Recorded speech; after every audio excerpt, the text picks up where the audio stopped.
Hi,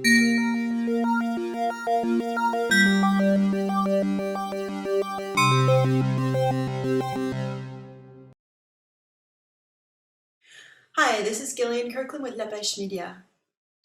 Dernièrement, plusieurs projets de développement se profilent à l'horizon dans la région. Nous voulions donc mieux comprendre le processus d'approbation de projets et comment les citoyens peuvent s'impliquer. We sat down with Mayor Guillaume Lamoureux at the Fairbarn Museum to discuss all things development related, from zoning bylaws to affordable housing and the 100-acre wood.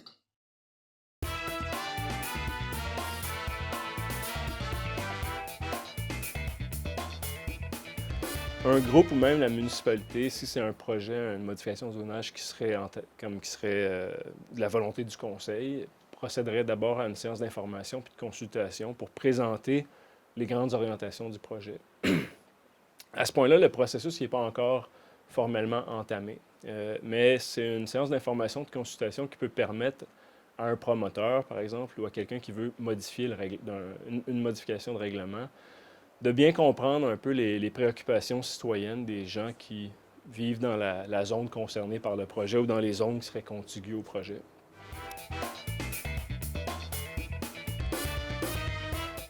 Ouais, la séance d'information, nous, on le recommande fortement. C'est pas obligatoire, c'est optionnel, mais on le recommande justement quand il y a des préoccupations. Puis je te donne un exemple. Un exemple à l'échelle de la municipalité. Quand on a décidé d'encadrer la location de courte durée, on savait que c'était un enjeu, là, on en parlait beaucoup dans les médias nationaux et internationaux. On s'est dit, il serait bon, avant de se lancer dans le processus d'encadrement réglementaire, de faire une séance d'information pour comprendre un peu la perspective des citoyens sur le sujet. Contrairement à récemment, on modifie notre règlement, on est en train d'arrimer notre règlement sur les piscines, sur les terrains privés. On est en train de l'arrimer avec le règlement provincial. Puis on considère qu'il n'y a pas, il y a pas de, il n'y a pas d'enjeu, il y a pas d'enjeu politique avec la révision d'un règlement sur les piscines. Donc là, on est tout de suite allé au dépôt d'un premier projet de règlement. Vois-tu, c'est comme euh, on recommande quand on salut Michael, quand quand on sait qu'il y aura des préoccupations de nature politique, là, on dit aux gens, on leur recommande fortement de faire une séance d'information avant même tout le processus consultatif de la modification réglementaire. Est-ce que c'est clair?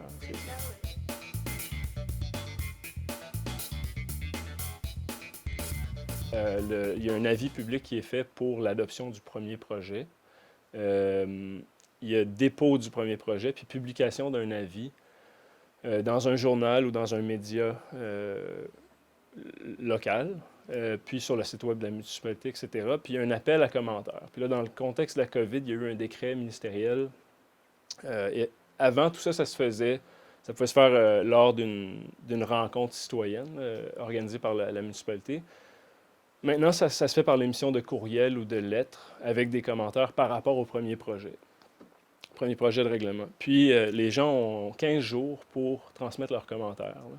Puis ensuite, lors d'une seconde séance du conseil municipal, donc il y a eu adoption lors de la première séance du conseil municipal du premier projet de règlement. Là, à une séance ultérieure, il y a adoption du deuxième projet de règlement.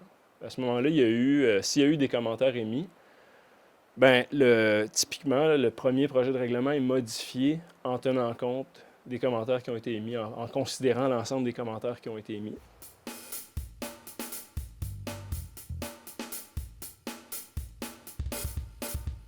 À ce point-là, s'il y avait une pétition avec un nombre de signataires suffisant, là, il peut y avoir ouverture d'un registre. Puis l'ouverture du registre vise à, dans le fond, déterminer si les citoyens concernés veulent qu'il y ait un référendum.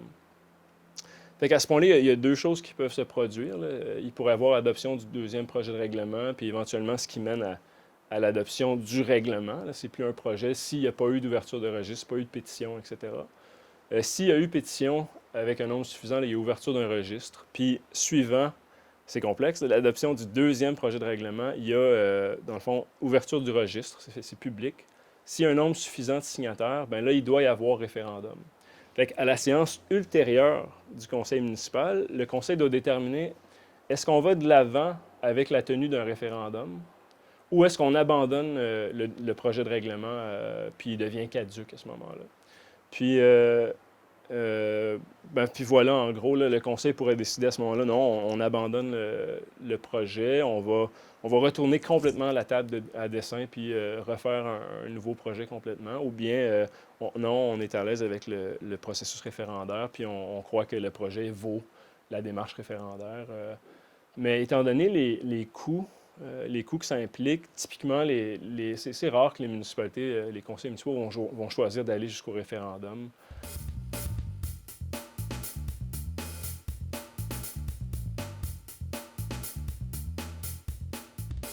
No, that's what I was saying. Unless a developer would buy an existing project that was already allotted, given where they purchase land in the municipality, they may or may not be allowed to do allotments because of that new master plan, right? So, but yes, you're right. Like, imagine you live in, I don't know, you live in Edelweiss, for example. Um, there are allotments in Edelweiss that date decades ago. The allotments are respect the zoning bylaws of the time.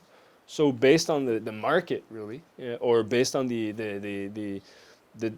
will of a private property owner, if they have an approved allotment that respect the zoning bylaws in place, well, they can suddenly say, okay, I had developed phase 1 and 2, now I'm going to start developing phase 3. Municipalities can't just go and say, like that allotment projects that you have that was approved it's no longer approved, like that would, that's just, that municipalities can't do that. You see what I mean? It's one thing to change zoning. It's one thing to have an allotment project approved. That's based on the master plan. It's another thing to have an approved an allotment that respects zoning and develop it. So do you see the difference?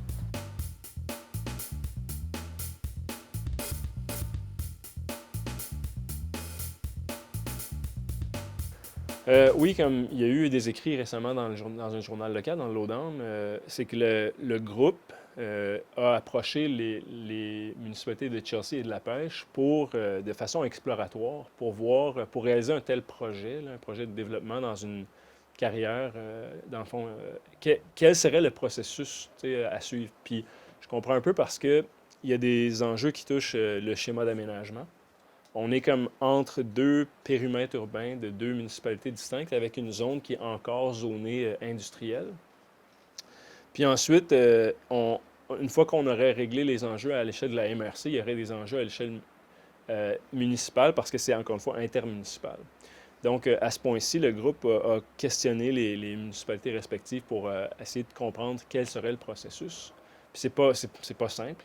Mais au niveau, il n'y a pas eu à ce point-ci de dépôt d'une demande quelconque. Là, puis je pense que le groupe est vraiment encore à un point exploratoire où ce que j'entends là, c'est qu'ils consultent des organismes locaux, justement pour savoir s'ils décidaient d'aller de l'avant avec un tel projet, quelles seraient les préoccupations. Puis c'est ce que j'expliquais tout à l'heure.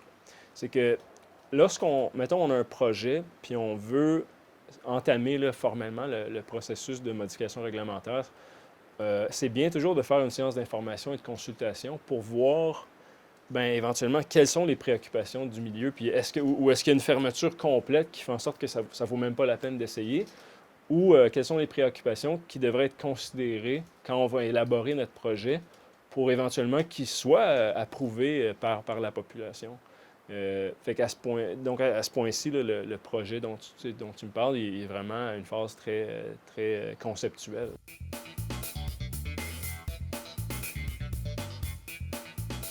C'est parce que quand une municipalité adopte un règlement, modifie son règlement de zonage, elle fait comme dans des grandes lignes des fois.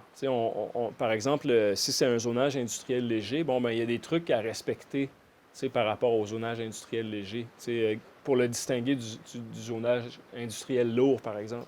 Mais on ne sait pas nécessairement, éventuellement, une fois que le zonage est adopté, toute entreprise qui a un plan d'affaires qui respecte le zonage en question peut ensuite acheter un terrain puis tu sais, faire les activités de son entreprise. Donc, c'est une chose de dire, ben, on modifie le règlement pour permettre le zonage industriel léger, mais ensuite, les gens, on ne peut pas, comme je dirais, choisir tu sais, exactement qu'est-ce qui conviendrait. C'est comme, par exemple, les gens ont des réticences avec la chaîne McDonald's en restauration.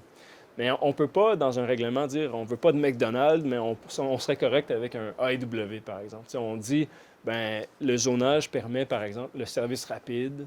Tu sais.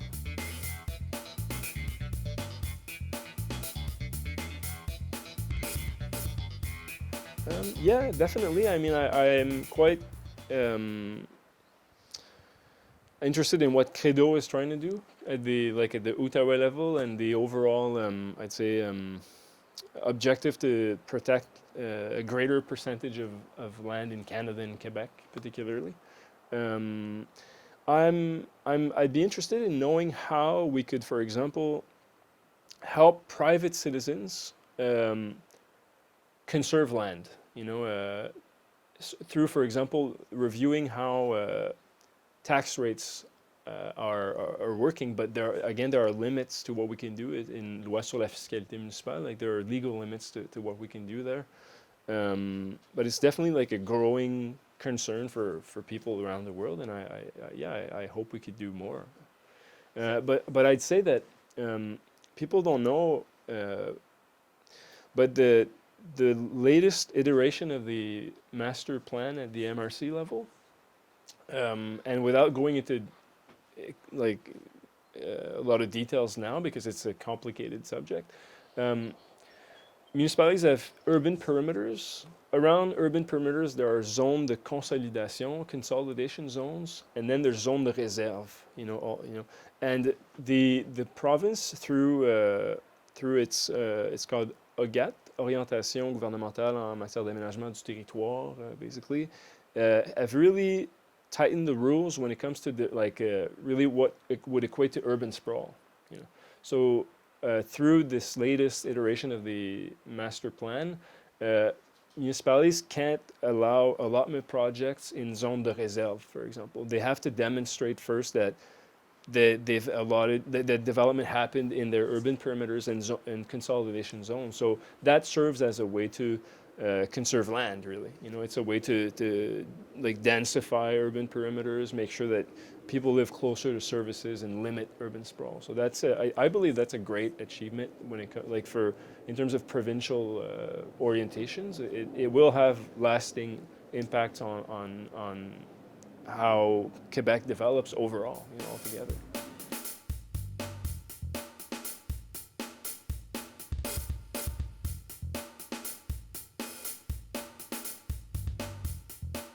I mean, right? The answer is I don't know. Meaning, like the right now the municipality through its green fund has allocated what's equivalent to, I believe, 1% of the cost of the project.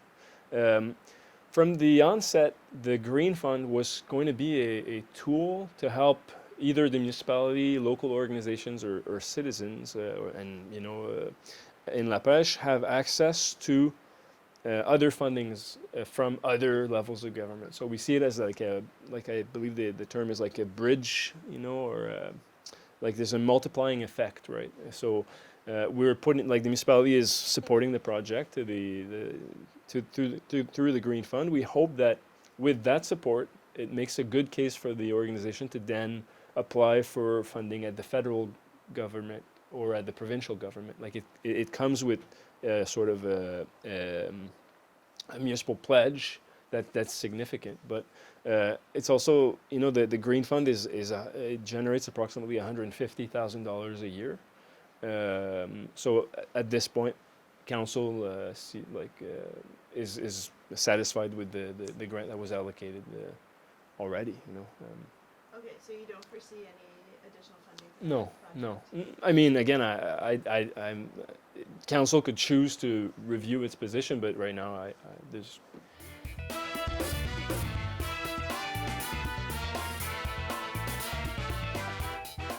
Là-dessus, le conseil municipal de la pêche, là, puis jusqu'à aujourd'hui, a toujours été réticent à l'adoption de plans, je pense que ça s'appelle des plans intégrés d'architecture, PIA. Euh, donc, il y a eu adoption du plan particulier d'urbanisme de Wakefield, puis on travaille actuellement sur le plan particulier d'urbanisme de Sainte-Cécile-de-Macham. Mais pour toutes sortes de raisons, le conseil a évité d'aller plus loin, là. Tu sais, on parle plutôt je dirais, d'architecture de référence, mais il n'y a pas d'obligation. Puis il faut aussi réfléchir au fait que, en fait, en parlant récemment à quelqu'un qui travaille à l'échelle de la province en matière de logement, il y a trois coûts au logement, tu sais, ou je dirais à la construction d'habitation, tu sais. Il y a le coût du fond de terrain, le coût ce qu'on appelle le coût de la brique, puis le coût de la réglementation. Fait que le fond de terrain, combien coûte un lot à la pêche? Fait que ça a un coût sur le projet global. Ensuite, le coût de la brique, puis là-dedans, on considère tous les matériaux de construction qui seront nécessaires, la main-d'œuvre. euh, Puis ensuite, le coût de la réglementation. Puis on ne se le cache pas, comme si on a des critères architecturaux très stricts, bien, des fois, ces critères architecturaux-là, ils viennent avec des coûts additionnels à la construction. Donc, si on est préoccupé par exemple, le logement, mais que pendant ce temps-là, on a des règlements très stricts au niveau de l'architecture qui ont un coût en soi, ben, il faut balancer tout ça éventuellement, tous ces intérêts-là, comme le coût de la construction versus la création de nouveaux logements. Fait qu'il y a un équilibre à jouer.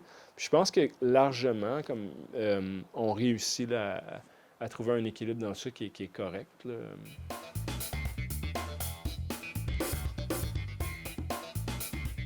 Je veux dire, par exemple, puis là, c'est une conversation à multiples niveaux. On est actuellement en révision de nos règlements.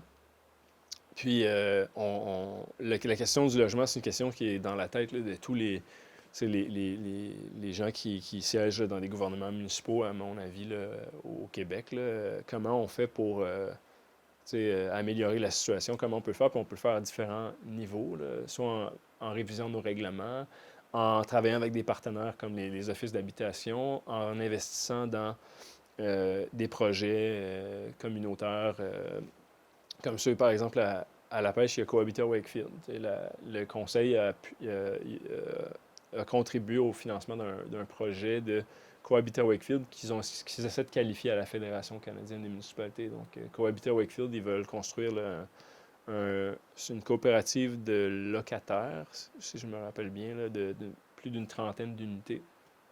Euh, les municipalités peuvent assouplir le règlement en matière, par exemple, de logement d'appoint, permettre par exemple les pavillons secondaires qui pourraient être construits près d'une maison, par exemple, sur un lot d'un acre. Fait qu'il y a toutes sortes de choses que les municipalités peuvent faire. La pêche, ben, comme je disais, on travaille avec l'Office d'habitation de l'Outaouais. L'Office d'habitation est propriétaire de logements social, différents volets, là, familial pour les aînés. Donc, on travaille avec eux. Il pourrait y avoir d'autres opportunités avec l'Office d'habitation. Tu sais, on regarde les possibilités. Souvent, c'est l'acquisition de terrain qui est un des grands enjeux.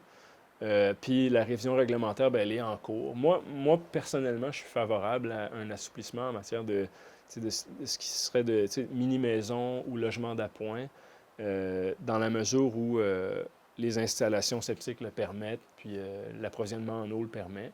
Ce serait bien, par exemple, un domicile, là, tu as une maison sur un acre avec septique, avec un puits, puis tu obtiens un certificat d'autorisation pour avoir une mini-maison qui est attachée au même puits, au même système septique, dans la mesure où ils sont conçus puis qu'ils peuvent permettre une utilisation additionnelle. Ça ferait en sorte de pouvoir consolider des milieux de vie existants. Donc, au niveau des coûts, c'est avantageux. Là. Donc, il y a toutes sortes de possibilités, vraiment.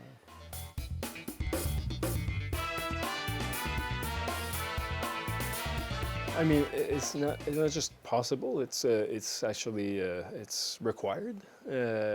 Meaning, anytime you modify zoning bylaws or plan d'urbanisme, so urbanism plan, you have to consult. You have to have information and consultation sessions.